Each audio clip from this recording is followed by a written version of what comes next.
पहली बात तो एसएससी के एग्जाम में मोस्टली देखा गया है कंप्यूटर से रिलेटेड कुछ ना कुछ क्वेश्चंस आते हैं। माइक्रोसॉफ्ट वर्ड हुआ, एक्सेल हुआ, पावर पॉइंट हुआ, या कोई भी टॉपिक। कंप्यूटर फुल फॉर्म भी आती है, कई बार बहुत सारी चीज़ें ऐसी आती हैं एसएससी एग्जाम्स में। तो समटाइम क्या होता है, जिन्होंने कंप्यूटर किया वो तो इजीली आंसर दे देते हैं, जो कंप्यूटर पढ़ाते हैं वो दे देते हैं, बट जिनकी कंप्यूटर पे पकड़ अच्छी नहीं है वो कहीं ना कहीं मिस कर जाते हैं उन क्वेश्चंस को, वो उसको क्लियर नहीं कर पाते। तो हमारे जो टॉपिक्स हैं hardware and PC function components. पहले हम आते हैं पीसी फंक्शन कंपोनेंट्स। तो बताएगा पीसी फंक्शन कंपोनेंट्स क्या होते हैं। ओके, पीसी फंक्शन कंपोनेंट्स क्या होता है मैं बताता हूँ आपको। Like RAM, hard drive, DVD, keyboard, mouse, speaker, hub, camera, monitor, LED, CPU, UPS, sound card, display card, land card, motherboard, right, this are all computer components. But सारे components की हमें जरूरत नहीं पड़ती। जब हम कंप्यूटर को लेते हैं, परचेज करते हैं, तो हमें कुछ ही डिवाइस की जरूरत पड़ती है। हम उन्हीं डिवाइस को लेते हैं जो कंप्यूटर पे काम में हमें आती है। फॉर एग्जाम्पल कीबोर्ड बहुत ज़रूरी है, माउस बहुत ज़रूरी है, एलईडी स्क्रीन बहुत ज़रूरी है, हार्ड ड्राइव बहुत ज़रूरी है, कैबिनेट में एसएमपीएस, सीपीयू, प्रोसेसर, ये सब चीज़ें ज़रूरी है। प्रिंटर नहीं होगा तो हम कंप्यूटर पे काम कर लेंगे, प्रिंट आउट तो हम बाहर से निकलवा सकते हैं। डीवीडी नहीं होगा तो भी हम कंप्यूटर काम कर लेंगे, बिकॉज वो तो कहीं ना कहीं से हम ऑपरेट कर ही सकते हैं। बट कीबोर्ड बहुत ज़रूरी है, because without keyboard we can't typing, without mouse we can't designing, right. तो ये चीज़ें कनेक्टेड है आपस में। ये हमें पूरा का पूरा एक सेट चाहिए होता है कंप्यूटर पे काम करने के लिए। ये है पीसी फंक्शन कंपोनेंट्स। हार्डवेयर आपको पता ही है क्या होता है क्या नहीं। अब सेकंड है हमारे पास इंट्रोडक्शन। अब कंप्यूटर का इंट्रोडक्शन कैसे दें। पहले पूछा था what is computer. So computer it is an electronic device which used to express information and predefined function and product output according to given the instruction part of computer like in computers। Computer क्या है सभी को पता है, क्या काम करता है सभी को पता है, कंप्यूटर से कैसे काम किया जाता है सभी को पता है, कंप्यूटर में क्या क्या डिवाइस है ये भी आपको पता है, राइट। तो कंप्यूटर की डेफिनेशन तो ये है। अगर कोई पूछता है what is computer, you can say computer it is an electronic device. Okay, second आते हैं कंप्यूटर फुल फॉर्म। पता है आपको कंप्यूटर की फुल फॉर्म? आपको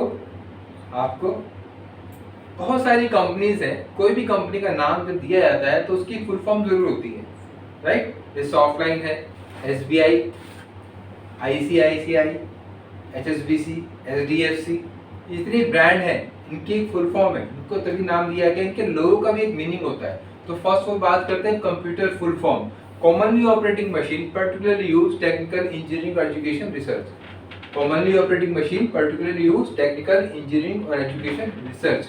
अब कंप्यूटर कंपोनेंट्स की बात करें तो आप सामने देख ही रहे हैं क्या क्या हमारे पास यहाँ पे ग्राफ में आया हुआ है इंट्रोडक्शन में। सेकंड आते हैं सीपीयू, सेंट्रल प्रोसेसिंग यूनिट। ये क्या है, क्या काम करता है?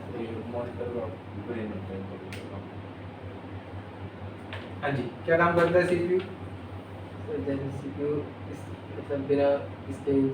सीपीयू होता कहाँ है, कहाँ पर होता है, कभी देखा आपने सीपीयू को? कहाँ होता है सीपीयू? आप बताइए अब्दुल, कहाँ होता है सीपीयू? है अलग वो होता है। आप बताइए कहाँ होता है सीपीयू? सर ये अलग होता है, डिवाइस से कनेक्ट होता है, बस अलग अलग कनेक्ट होता है। हाँ जी, सीपीयू किसको बोलते हैं मुझे बताइए। सीपीयू क्या होता है, कहाँ होता है? कंप्यूटर के पास रखा होता है या कंप्यूटर के अंदर होता है, कहाँ होता है? पास नहीं, हमारी यही एक गलती है। जो कैबिनेट होती है ना, हम उसको सीपीयू बोलते हैं या फिर बोलते हैं सीपीयू कैबिनेट। अब सीपीयू कैबिनेट क्यों बोलते हैं? बिकॉज उसमें जो इम्पोर्टेंट पार्ट है वो सीपीयू में लगा, उसमें कैबिनेट में लगा हुआ है, इसलिए उसको सीपीयू कैबिनेट बोलते हैं। उसमें मदरबोर्ड भी लगा हुआ है, रैम भी लगी हुई है, हार्ड ड्राइव भी लगी हुई है, बट वो सीपीयू कैबिनेट ही क्यों बोला जाता है? क्योंकि मोस्ट इम्पोर्टेंट पार्ट जो है उसमें सीपीयू है, इसलिए उसको सीपीयू का नाम दिया गया है, CPU cabinet. It's not a CPU, जैसे ओनली कैबिनेट। ये कैबिनेट है, उसके अंदर मदरबोर्ड, काफी फंक्शन हम इनबिल्ट कर देते हैं, it's called CPU cabinet, right. उसके बाद मदरबोर्ड क्या करता है, इसके फंक्शन क्या होते हैं? सीपीयू सॉकेट इसमें इनबिल्ट है, रैम इनबिल्ट है, राइट, और बहुत सारे कंटेंट होते हैं। एसएमपीएस का स्लॉट है, क्रिस्टल है, बैटरी है जो मदरबोर्ड में अटैच होती है। बैटरी क्या करता है? बैटरी के सिम्टम्स क्या होते हैं ये बताइए मुझे आप। अगर सिस्टम में बैटरी फेल हो जाती है, जो कंप्यूटर मदरबोर्ड में बैटरी लगी होती है इनबिल्ट, अगर वो बैटरी फेल हो जाती है तो फिर क्या काम करते हैं उससे? उसको रिप्लेस करने के लिए क्या आता है? कोई सिम्टम आता है, कोई ऐसा आपके पास स्क्रीन पे कुछ ना कोई इंट्रोडक्शन देता है, कुछ क्या आता है? इफ द वोल्टेज 2.6 और below is time to change your computer battery.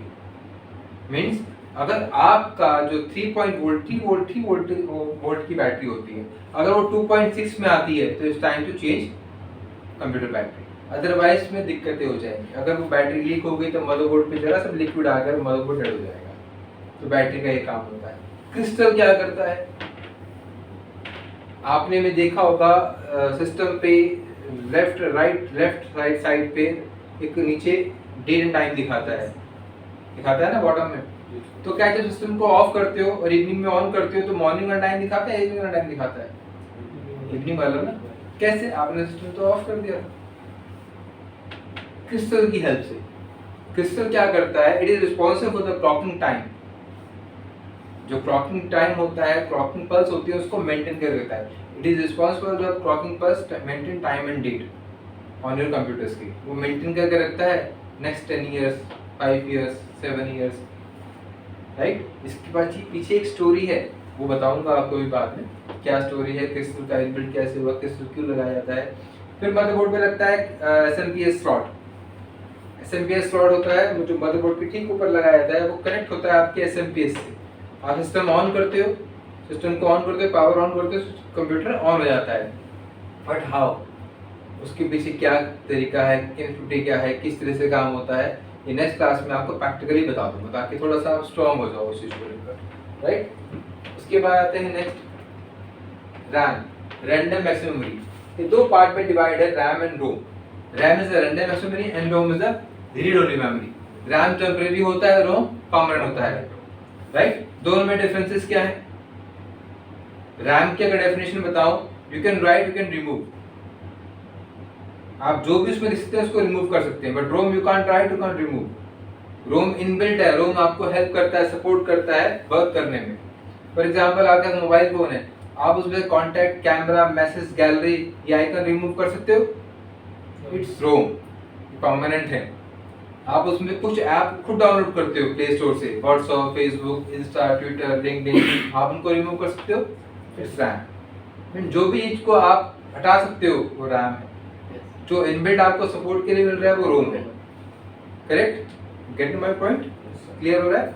अब एक और एग्जांपल देता हूँ इसी का ही। आपने फॉर एग्जांपल पेन ड्राइव हमारे पास है, अब पेन ड्राइव में जो डाटा आप सेव करते हो उसको रिमूव कर सकते हो ना, इट्स टेम्परेरी और टेम्परेरी, राइट। जिस चीज को मींस आप ये समझ लो कि जो चीज आपने कॉपी किया आप उसको हटा सकते हो, टेम्परेरी है, वो रैम है। तो रैम एंड रोम में डिफरेंस होता है, राइट। रैंडम एक्सेस मेमोरी बोलते हैं इसको।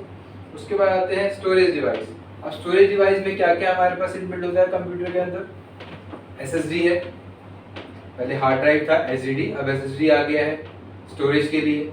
आप जो भी आपकी फाइल एंड डाटा है उसको आप इजीली स्टोर कर सकते हो। Function storage device hold the operating system, application and user data permanently. आप जो भी आपकी फाइल्स एंड डाटा स्टोर है, आपने देखा होगा C drive, D drive, E drive बनती है, A ड्राइव कभी देखी है आपने? सिस्टम जब ओपन करते हो, माई कंप्यूटर में आते हो तो C मिलता है, C drive, D drive, A और B क्यों नहीं मिलता? ये भी आपके एग्जाम में आ सकता है, ये बहुत बड़ी चीज है। अभी आपको समझ में आ गया होगा कि हाँ कभी A और B नहीं देखा हमने देखा है, मगर A ड्राइव और B ड्राइव ऑलवेज रिजर्व होता है फ्लॉपी डिस्क के लिए, जो अब डेड हो चुका है, अब मार्केट में नहीं है। बट हमारे टाइम में था, आज से 20 साल पहले A drive, B drive always floppy के लिए रिजर्व होता है। फिर C ड्राइव पे आप आते हैं, डायरेक्ट सीड मिलता है आपको, D मिलता है, E मिलता है, राइट। आगे F, G ये भी होती है, बट जैसे ही आपका हार्ड ड्राइव के पार्टीशन खत्म होंगे, जो नेक्स्ट पार्टीशन होगा वो ऑटोमेटिकली इसको मिल जाएगा DVD को, राइट। जैसे आपका C, D, E, F for example आपने 4 डिवाइस लगा रखी है, उसके बाद आगे जो नेक्स्ट आएगा नंबर वो हार्ड ड्राइव को मिल जाएगा, उसको DVD को मिल जाएगा ऑटोमेटिकली। क्लियर? अब उसके बाद पावर सप्लाई। पावर सप्लाई क्या होता है? जो सिस्टम को पावर प्रोवाइड करता है। इसको बोलते हैं SMPS, switch mode power supply. क्या बोलते हैं? Switch switch mode mode power power supply. ये 12 पिन और 20 पिन का हुआ करता था। ये दो पार्ट में आता था, ATX और AT। अब ATX मार्केट में है, AT चला गया है। AT होता है advance technology only, and ATX advance technology extended 20 pin का, और AT 12 पिन का। 12 पिन वाला चला गया। उसमें क्या था, अभी आप क्या करते होंगे, कंप्यूटर ऑन करते होंगे, देन डायरेक्ट उसको शट डाउन कर देते होंगे, नीचे कैबिनेट ऑटोमेटिक बंद हो जाती है। ऐसे होता है? ऐसा तो नहीं कि नीचे से ऑन करते हो फिर काम करने के बाद नीचे से भी उसको ऑफ करते हो, ऐसा नहीं है ना। बट हमारे टाइम में ऐसा था, इसको AT कैबिनेट। हम उसको कंप्यूटर को ऑन करते थे, काम करते थे, काम करने के शट डाउन करने के बाद कैबिनेट को बंद भी करते थे। वो 12 पिन का कनेक्टर होता था। अब ATX आ गया 12 पिन का, एडवांस टेक्नोलॉजी एक्सटेंडेड। ये पावर सप्लाई करता है। आपने मशीन के पीछे देखा होगा फैन चलता रहता है, इसको SMPS बॉक्स होता है छोटा सा। SMPS प्रैक्टिकली आपको सारा कराऊंगा, दिखाऊंगा सब चीजें, motherboard, RAM, hard drive, SMPS, ताकि आपको क्लियर हो जाए कि हाँ कॉन्सेप्ट क्लियर है। एग्जाम में आपके दिमाग में आया क्या है, हमने पढ़ा हुआ है, किया हुआ है। SMPS का फुल फॉर्म क्या होता है, SMPS क्या काम करता है, ये सारी चीजें आपको मिल जाएंगी। उसके बाद आते हैं next, graphic card. Graphic card क्या होता है पता होगा आपको, सुना भी होगा ग्राफिक कार्ड, तो सभी को पता होगा ग्राफिक कार्ड के बारे में। ग्राफिक कार्ड बेसिकली क्या करता है, आपके कंप्यूटर को ग्राफिक प्रोवाइड करता है, हाई रेजोल्यूशंस, ताकि पिक्सल एक्सप्लोड ना हो। आप कोई भी चीज पढ़ा रहे हैं, कोई भी चीज काम कर रहे हैं, आप पास से देख रहे हो तो क्लियर नजर आ रहा है, पर जैसे थोड़ा दूर जाते हो वो एक्सप्लोड हो जाता है, थोड़ा सा फटे फटे से दिखते हैं पिक्सल्स। ये ज्यादातर वो लोग यूज करते हैं जो यूट्यूबर्स होते हैं, जो वीडियो एडिटिंग का काम करते हैं, राइट। तो ग्राफिक कार्ड उनके लिए बहुत जरूरी है। ग्राफिक कार्ड की कॉस्ट जो होती है वो 12,000 शुरू होती है और 2.5 लाख रुपए तक आता है। सिर्फ ग्राफिक कार्ड की बात कर रहा हूँ, सिर्फ ग्राफिक कार्ड। आप लैपटॉप लेके विदाउट ग्राफिक आपको इजीली मिल जाएगा 70 to 80,000 का। विद ग्राफिक लेंगे तो एकदम से वो लाख रुपए बढ़ जाता है। सिर्फ ग्राफिक कार्ड चाहिए। ग्राफिक कार्ड बहुत सारी कंपनीज के आते हैं, बट ग्राफिक कार्ड करता क्या है ये आपको समझ में आ गया, ग्राफिक कार्ड करो। अब नेक्स्ट आते हैं कूलिंग सिस्टम। ये क्या है, हमारे सिस्टम पे आप कई बार देखते होंगे कोई कोई कंप्यूटर सुबह ऑन होता है, शाम को ऑफ होता है, तो हीट नहीं होता है ना। कोई कार है, रनिंग है, ओला उबर जो चल रहा है, वो या गर्म नहीं होती, तो ठंडा करने के लिए क्या करते हैं, वो तो रोक देते हैं।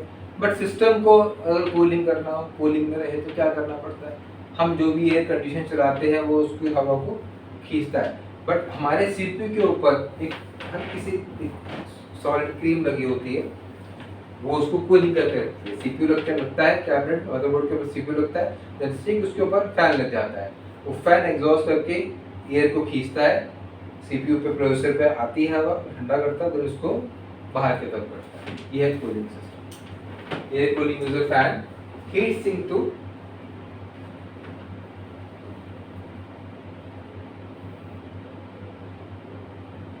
Input output device. ये तो आपको पता होगा, प्रिंटर क्या है, output device including monitor and printer, इनमें CPU, डिस्प्ले और प्रोसेसर रिजल्ट्स। फंक्शंस क्या हैं इसके, इनपुट आउटपुट तो क्लियर है ना, आपको बताने की जरूरत नहीं है इनपुट आउटपुट के बारे में। नेटवर्किंग इंपॉर्टेंट है। नेटवर्किंग क्या है, LAN एंड WAN सुना होगा शायद आपने। LAN and WAN, LAN is a local area network and WAN is a wide area network. उससे आगे भी है, बट अभी LAN एंड WAN पे बात करते हैं कि अगर नेटवर्किंग की बात आती है तो LAN एंड बेनिफिट्स क्यों होता है। LAN is a local area network. अगर आपको स्मॉल एरिया ऑफिस में अपना इंटरनेट कवर करना है तो आप LAN के थ्रू कर सकते हो।